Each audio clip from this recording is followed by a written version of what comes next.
မိုကရက်တစ်မြန်မာတန်ရုံမြင့်တန်ကြားပြည်တယ်များခင်ဗျာမနေ့ကဩဂုတ်လ19ရက်နေ့မှာနဲ့ပြီးခဲ့တဲ့ဩဂုတ်လ17ရက်နေ့သမရအစိုးရတည်ရဲ့ပထမဆုံးသတင်းစာရှင်းလင်းပွဲမှာပြန်ကြားရေးဝန်ကြီးပြောကြားသွားခဲ့တာတွေနဲ့မနေ့ကဩဂုတ်လ19ရက်နေ့မှာသမရကြီးဦးသိန်းစိန်ပြောကြားသွားချက်ဒီထဲမှာ KIO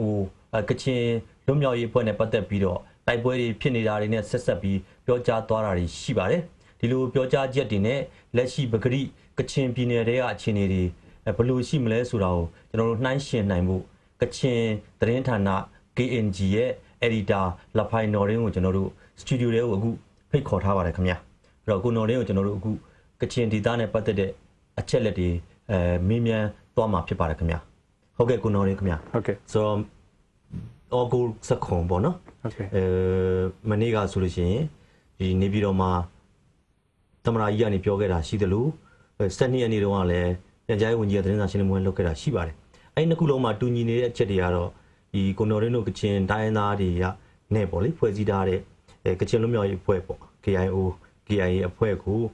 ဒီအဖွဲ့အားဆိုလို့ရှိရင်ကချင်လူမျိုးတွေအားလုံးကိုစားပြုတာမဟုတ်ဘူးလက်ရှိ2လကျော်ဖြစ်နေတဲ့တိုက်ပွဲတွေမှာလည်း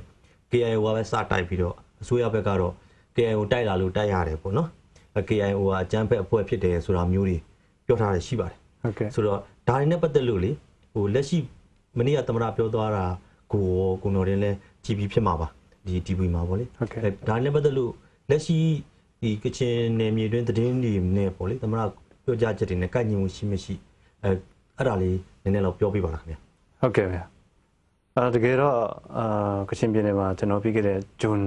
လဆန်းကနေစပြီးမှဒီတိုက်ပွဲရက်ပေါ့နော်ဟုတ်ကဲ့ဂျွန်9ရက်ကနေစပြီးမှသူတို့ကတော့စပြီးမှဒီတက်ဆိုင်ရာကျွန်တော်တို့ KIA ကိုဒီအစိုးရတပ်ဖွဲ့တွေကစပြီးမှတိုက်တာဖြစ်တယ်ဆိုတော့အဲ့တိုက်တဲ့နောက်ပိုင်းမှာလည်းပဲဒီ KIO ကတက်ဆိုင်ရာကျွန်တော်တို့နေပြည်တော်ကိုရောနောက်ဒီမြင်းကျင်းနားမှာခြေစိုက်တဲ့မြောက်ပိုင်းတိုင်းစစ်ဌာနချုပ်ကိုရောအကြောင်းကြားပါတယ်တေဝန်စာနဲ့ရောသူတို့အကြောင်းကြားတာကတော့တကယ်ပဲတိုက်ပြီလားအဲ့လိုမျိုးပြောတယ် KIO နေမင်းကိုမဝင်ဖို့အတွက်ပြောတယ်ဒီနှစ်ဖက်တပ်ပွဲတွေကိုရှောင်နိုင်ဖို့အတွက်ပြောတယ်ဒါကိုအစိုးရဘက်ကလည်းမခံဘူးဒါပေမဲ့ KIO ကစစ်ရှယ်လက်ရှယ်နဲ့ဒီဂျွန်12ရက်နေ့မှာလည်းသူတို့ရာဇဝင်ပုံစံနဲ့ထပ်ပြီးမှဒီအစိုးရကိုတီးပေးတယ်ဒီနေ့နောက်ဆုံးဒီ KIO ရှေ့တန်းနေမယ်ကနေပြီးမှနောက်ဆုတ်ပေးမှမရှိလို့ရှိရင်စပြီးမှတိုက်တော့မှာဖြစ်တယ်ခုခံတိုက်ခိုက်တော့မှာဖြစ်တယ်ဆိုတဲ့ဘိုင်းလည်းကြောင်းကြပါတယ်ဒါကိုလည်းအစိုးရဘက်ကဘာမှလည်းသူတို့ကတုံ့ပြန်မှုလည်းမရှိဘူးအဲ့ဒီကိစ္စကြောင့်ဒီတိုက်ပွဲတွေကစပြီးမှဖြစ်လာတာဖြစ်တယ်ဆိုတော့ဒီလိုပဲကျွန်တော်ဒီ12ရက်နေ့ကကျွန်တော်ဒီပြန်ကြားရေးဝန်ကြီးရဲ့တင်ဆက်ရှင်းလင်းပွဲနဲ့မနေ့ကပြောတော့တဲ့ကျွန်တော်ဒီတမနာကြီးတင်းစိန်ရဲ့ပြောကြားချက်တွေအားလုံးကတော့တကယ်တော့ဒီလက်တွေ့နဲ့ကကျွန်တော်အလုံးဝကွာနေတာကိုကျွန်တော်တွေ့ရတယ်။ဘာကြောင့်လဲဆိုလို့ရှိရင်ဒီလိုမျိုး KIO ကိုသူတို့ကတောင်ကျန်းတူအဖွဲ့အချမ်းဖက်သမားပုံစံနဲ့ပဲသူတို့မြင်ထားတာတွေ့ရတယ်။ဒီကိစ္စကတော့အဲ့လိုမျိုးသူတို့ဒီသမ္မတကြီးနဲ့ကျွန်တော်ပြန်ကြားရေးဝန်ကြီးပြောတော့တဲ့အပိုင်းကဒီအစိုးရတည်အနေနဲ့လည်းကျွန်တော်ဒီကချင်လူမျိုးရဲ့အဖွဲ့ကိုနိုင်ငံရေးအဖွဲ့အစည်းအနေနဲ့မမြင်ဘူးတကယ်ပဲသူတို့ကအချမ်းဖက်သမားလို့ဒါကတော့ဒီမြန်မာအစိုးရဆက်ဆက်ကသူတို့အဲ့လိုမျိုးကျင့်သုံးလာတဲ့မူကိုပဲသူတို့ဒီတိုင်းပဲသူတို့ဆက်တော်နေတာဖြစ်တယ်အမေတန်တောင်းဆိုနေတဲ့အဖွဲ့အစည်းဖြစ်တယ်ဒီကရဆဲဖို့ဆိုပြီးတော့ KIO ပြောခဲ့တာလေကျွန်တော်တို့ DVB Radio ပါဝင်ပေါ့လေ TV ဒီမှာရောကျွန်တော်တို့မြန်မာတော့ KIO ဘက်ကပြောခွင့်ရသူဦးလနန်းတို့ဒါပြောခဲ့တာမျိုးတွေရှိတာပေါ့လေဆိုတော့ခါကြတော့ဟိုဒီနေ့ကတော့ဩဂုတ်လ18ရက်ပေါ့နော်တော့မနေ့ကအခြေအနေနဲ့သမရာကြီးပြောသွားချက်တွေနဲ့ကျွန်တော်တို့ဆွေးနွေးနေတာပေါ့ဆိုတော့အဲ့မနေ့ကပြောသွားတဲ့ချက်တွေမှာဆိုလို့ရှိရင်အချက်လက်တွေကတော့တိတ်များများစားတော့မရှိပါဘူးအဲ့တော့ KIO ပြောတာနဲ့တိုင်းသားတွေပြောတဲ့ကိစ္စရယ်နောက်ပြီးတော့ပြည်တွင်းကဒီနိုင်ငံရေးသမားတွေအစိုးရနဲ့ပူးပေါင်းမှုဆိုတာမျိုးနဲ့ပြည်ပလူတွေပြန်လာကြဖို့ဆိုတာမျိုးပြောတာပေါ့နော်ဆိုတော့အဲ့ဒီချက်တွေထဲမှာတစ်ချက်ပေါ့ယူနာ KIO အဖွဲ့ဆိုတာကလေဟိုဒီဟိုးနာဝတာခေတ်တည်းကအဖြစ်ကရဆဲလာတာပေါ့လေ14နှစ်ရှိပေါ့အခုဆိုရင်အခုတော့ပြန်တိုက်နေကြပြီပေါ့ဆိုတော့ဒီကချင်ပြည်သူတစ်ခုလုံးကိုစားမပြုတ်ဘူးလို့သမ္မတကြီးဦးသိန်းစိန်မနေ့ကပြောခဲ့တာရှိပေါ့နော်ဟိုနော်ရင်းတို့တည်လုပ်နေတဲ့အခါကျတော့လေ KIO ကဘလို့ဖွဲ့စည်းမျိုးလဲပေါ့ကချင်လူလူကိုကိုစားပြုတ်မှုရှိမရှိအဲ့ဒါအောင်ဘလို့တွေ့ရလဲ ဟုတ်ကဲ့အဓိကကုစားမပြုဘူးဆိုတော့ तू ကတကယ်ပဲကချင်လူမျိုးအားလုံးကိုကုစားပြုတဲ့အဖွဲ့ဖြစ်တယ်ကချင်လူမျိုးဒီတိုင်းမကဘာကြောင့်လဲဆိုတော့အခုအချိန်အထိ KO ကနိပေါင်းကျွန်တော်90ကျော်တော်လန်ရဲလုပ်ငန်းမှာအခုအချိန်လေးရက်တည်နိုင်တာက KO တော်လို့ကောင်းလို့မဟုတ်ဘူးအခုအချိန်နေမှာလဲလူထုကလူထုအခုရရဖို့လူတယ်မာပြည်မှာဒီမိုကရေစီအပြောင်းလဲမရှိဘူးတိုင်းသားခွင့်ရေးဆိုတာလည်းဘာမှမရှိသေးဘူးဒါကြောင့်မို့ဒီလူထုရဲ့အင်နာကိုအခြေခံပြီးမှအခုအချိန်နေထိ KO ကနှစ်ပေါင်း90ရပ်တည်နိုင်တာဖြစ်တယ်အခုဆက်ပြီးမှလည်းသူကဒီရီမန်ထားတဲ့နိုင်ငံပန်းတိုင်အဲ့ဒါကတော့အဓိကတော့ချင်းလူမျိုးတွေရဲ့အခွင့်အရေးတိုင်းသားရပ်ပိုင်ခွင့်နိုင်ငံရေးညီတူညီမျှအခွင့်အရေးရှိတဲ့စစ်မှန်တဲ့ပြည်တော်စုအရေးကိစ္စကို KO ကလုပ်နေတာဖြစ်တယ်အဲ့ဒါကြောင့်အခုလည်းကချင်လူထုရဲ့ပါဝင်မှုအရာပဲ KO ရဲ့အင်နာဖြစ်တယ်ဟုတ်ကဲ့အဓိကတော့ပညာသားကချင်လူငယ်တွေနဲ့လူထုကတော့အဓိက KO ရဲ့အင်နာဖြစ်တယ်ဆိုရင်တော့စัจจิပဲဖြစ်တာပေါ့ဟုတ်ကဲ့ကိုနော်လည်းပြောတာ KO ကတော့ကချင်လူထုတွေအလုံးကိုစားပြုလို့ပဲဒီပေါင်း90ကျော်ရလက်နက်ကိုင်ဒေါ်လာရေးကောဒီပါတီနဲ့လူမျိုးစုရေးကိုဆက်လုပ်နိုင်တယ်အခုတည်းစက်တိုက်နေတယ်ဆိုတော့နောက်တစ်ခုလည်းပြောလို့ရတာက KO ကအခုလိုမျိုးအခြေအနေအထိပေါ့နော်ရက်တည်နေတာကလည်းသူကအချင်းချင်းသူ့ရဲ့နိုင်ငံရေးလမ်းစဉ်တွေကိုပြောင်းလဲမယ်ပြောင်းလဲတိုင်းပြောင်းလဲတာအမေတန်ကချင်လူထုအားလုံးကိုမာပြည်မှာရှိတဲ့ကချင်လူထုအားလုံးကိုဖိတ်ခေါ်တယ်ကချင်ဒီအဖွဲ့အစည်းတွေအားလုံးတက်ဆိုင်ရာအဖွဲ့အစည်းဘာသာရေးအဖွဲ့အစည်းလူငယ်အဖွဲ့အစည်းအားလုံးကိုဖိတ်ခေါ်ပြီးမှဒီအပြောင်းလဲဒီ policy တွေလည်းသူတို့ပြုလုပ်တာဖြစ်တယ်ဆိုတော့ဒါဒီချက်ကိုကြည့်ချင်းအဖြစ်လဲ KO ကလူထုရဲ့ကူစားနေနေပဲအခုချင်းဒီသူကရက်တည်နိုင်တယ်ဖြစ်တယ်အခုချင်းဒီလဲသူကတော်လည်းရလုံငန်းကိုလုံနိုင်တယ်ဖြစ်တယ်စနေရက်နေ့တော့သတင်းစာရှင်းလင်းပွဲမှာဆိုရင်ဒီဥကျော်စန်းပေါ့နော်ဟုတ်ကဲ့ဥကျော်စန်းအရင်တော့ဘုံကျော်စန်းပေါ့ဆိုတော့ तू ကပြောတာဟို KIO ကပေါ့ဒီဒုက္ခသည်တွေဆိုတော့လောက်များများဆဆတကယ်မရှိဘဲနဲ့ပေါ့နော်ဒုက္ခသည်တွေဟိုဘယ်လိုကောနိုင်ငံတကာဟိုပေါ့ဗျအဲ့လိုပြပြီးတော့မှနိုင်ငံရေးကစားရဆိုပုံစံမျိုးပြောသွားတာမျိုးရှိတယ်ဟုတ်ကဲ့စနေရက်နေ့လေသတင်းစာရှင်းလင်းပွဲလေအဲ့ဒါနဲ့ပတ်သက်လို့ရောဒီလဖိုင်နော်ဒင်းတို့အနေနဲ့သတင်းလုပ်တဲ့အခါပေါ့လေဒုက္ခသည်အခြေအနေရောအခုဘယ်လိုတွေ့ရလဲဟုတ်ကဲ့ကျွန်တော်မင်တာကတော့အဓိကတော့ဒီလိုမျိုးသူတို့ပြောတာကတော့လုံးဝမှန်ကန်မှုမရှိပါဘူးဘာကြောင့်လဲဆိုတော့ကျွန်တော်ကအမေတန်ဒီဟာနဲ့ပတ်သက်ပြီးမှတတိနေလည်းရေးပါတယ်လိုက်ပါတယ်အမေတန်ဆိုတော့ဒုက္ခတွေအဓိကအများစုကတော့ဒီလိုမျိုးဒီသူတို့ရဲ့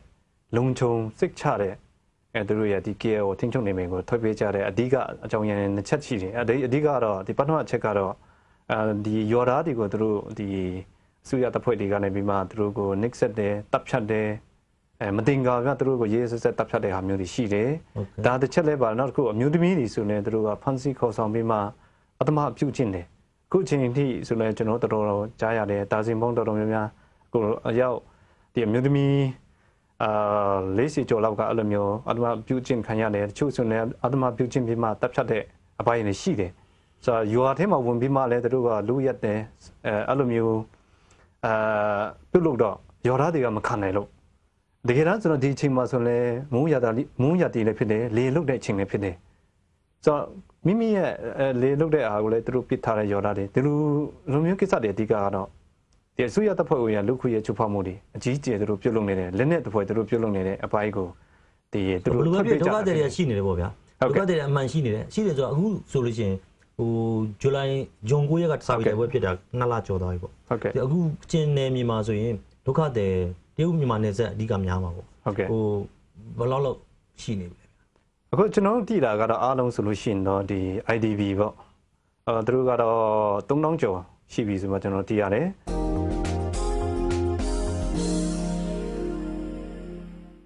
်အခုလောလောဆယ်စင်းတိတိကျကျမရသေးတာကျွန်တော်ဒီချင်းပြည်နယ်မြောက်ပိုင်းပေါ့ဒီမေခနဲ့မဲလိခကြားမှာရှိတဲ့တရိကန်ဒေတာမှာရှိတဲ့အဲ့ဒါကတော့ကြီးရဲ့တမဟာနေတင်တာဖြစ်တယ်နောက်ဒီချင်းပြည်နယ်အနောက်ဘက်ဒီတနိုင်းဒီမွန်းင်းခရိုင်ဒီဘက်မှာလည်းကျွန်တော်ဒီအထူးသဖြင့်ဒီစင်ဘူမြို့နယ်စင်ဘူမြို့ရဲ့ပတ်ဝန်းကျင်မှာလည်းပဲဒုက္ခတွေထောင်ပေါင်းများစွာရှိတယ်ဒါတွေကိုတော့စင်တိတိကျကျမသိရသေးဘူးဆိုတော့အထူးသဖြင့်အများစုဒုက္ခတွေကတော့ကျွန်တော်ဒီ KIO နေမြေတွေကိုသူကထွက်ပြေးတော့ကြတာဖြစ်တယ်တချို့ဆိုလို့ရှိရင်ဒီလွင်ကျေရဲ့တစ်ဖက်ကျွန်တော်ဒီတရုတ်နယ်စပ်ယူဟာဖြစ်တဲ့ဒီလာရင်မှာဆိုလို့ရှိရင်ဒီပုံမွန်ခရိုင်ဘက်ကရှိတဲ့ဒုက္ခတွေကနေရာတွေသူတို့ဘာလားသူမိမိရဲ့ပတ်စံတွေနဲ့သူတို့ကငားရမ်းပြီးမှတရုတ်ချန်လေးအိမ်လေ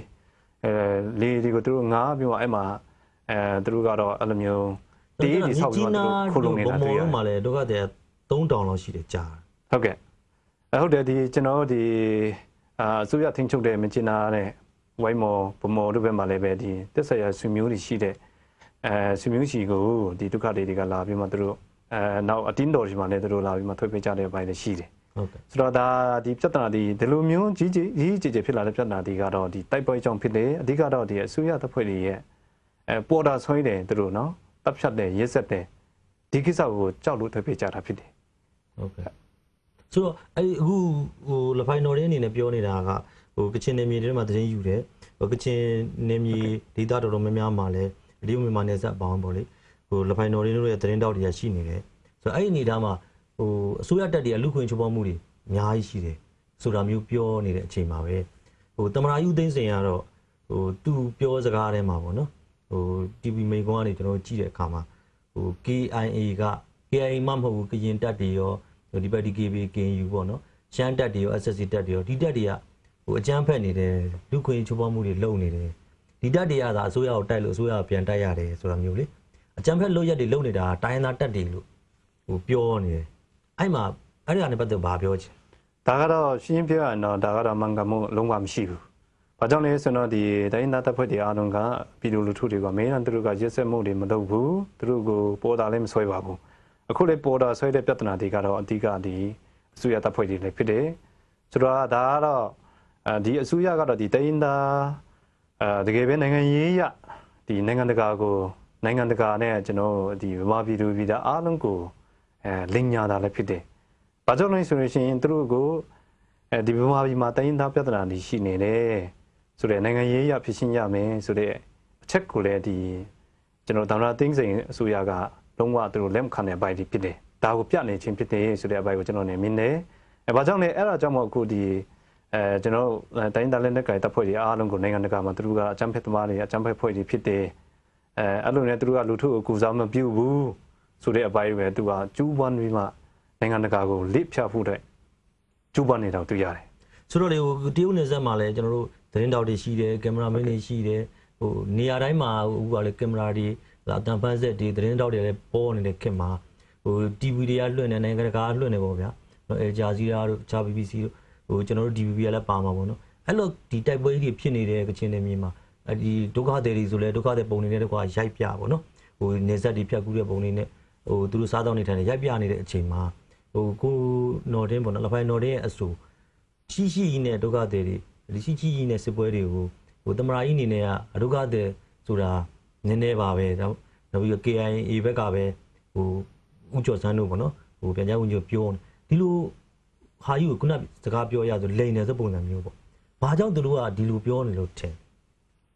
်ဟုတ်ကဲ့အဓိကတော့သူတို့ကဒီနိုင်ငံရေးရရောစစ်ရရောဒီကျွန်တော်ဒီ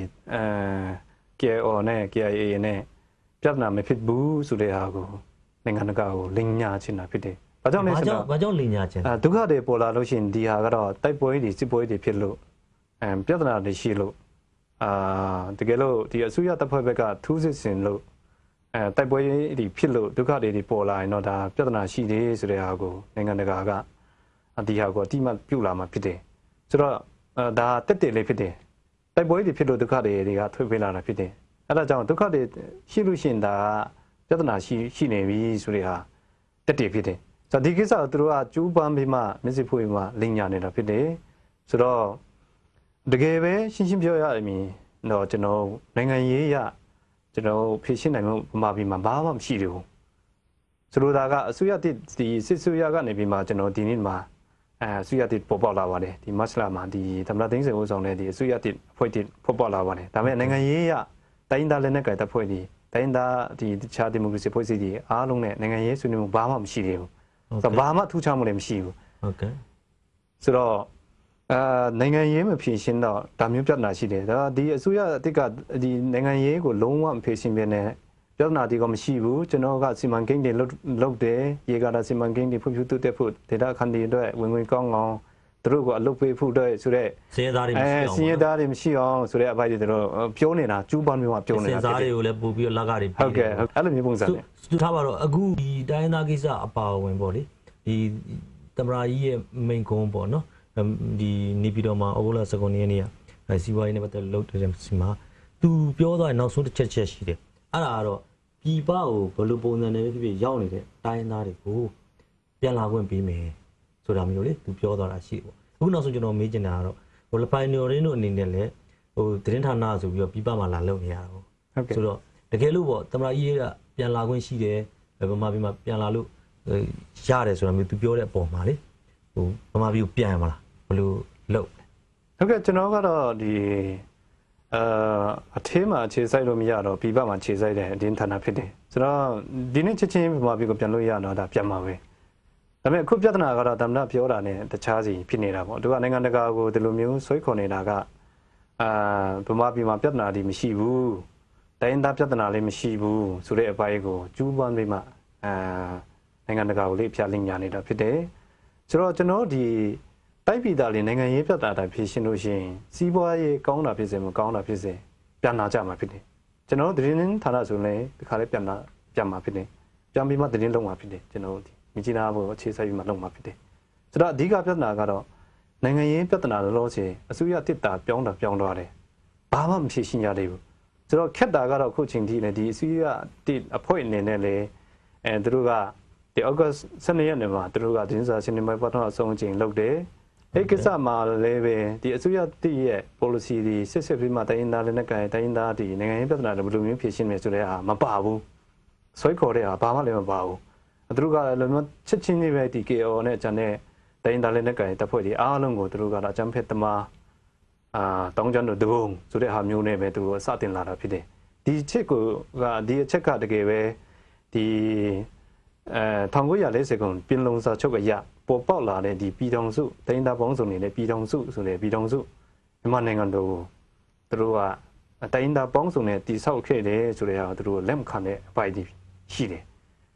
လက်မခံတာဖြစ်တယ်အဲကြောင့်ဒီလိုမျိုး policy နဲ့ပဲဆက်သွားလို့ရှိရင်ဗမာပြည်ကဘယ်လိုမျိုးပြန်လာကြပါဆိုမှတိုင်းသားပြည်ပမှာရှိတဲ့ဟာကိုဆွဲခေါ်ပေးမယ်လေပြန်လာကြမှာလည်းမဟုတ်ဘူးဆက်ပြမှပဲဒီပြဿနာတွေကကိုကတကယ်ပဲဒီတိုင်းသားဒီနေ့ဖြစ်တဲ့နိုင်ငံရေးပြဿနာရှိတယ်ဆိုတဲ့ဟာကိုဝန်ခံရင်တော့တကယ်ပဲဖြေရှင်းတဲ့နည်းလမ်းဘက်ကိုဥတီလာမှာဖြစ်တယ်ဆိုတော့အခုအခြေအနေမှာဆုရတစ်ကဒါမျိုးစကားကိုလုံးဝအခုအခြေအနေနဲ့သူတို့မပြောရဘူးငင်းဆန်နေစေဖြစ်တယ်ဒါကတော့ပူးပြီးမှဒီဗမာပြည်ရဲ့ပြဿနာကိုတိုင်းသားတွေဖြစ်တဲ့ပြဿနာကိုကျေပြန့်သွားစေမှာဖြစ်တယ်ဟုတ်ကဲ့ပါအခုလိုဖြေကြားပေးတဲ့အတွက်မြင်သဘောထားတွေပြောပေးတဲ့အတွက်ကျေးဇူးအများကြီးတင်ပါတယ်ခင်ဗျာဟုတ်ကဲ့ကျေးဇူးတင်ပါတယ်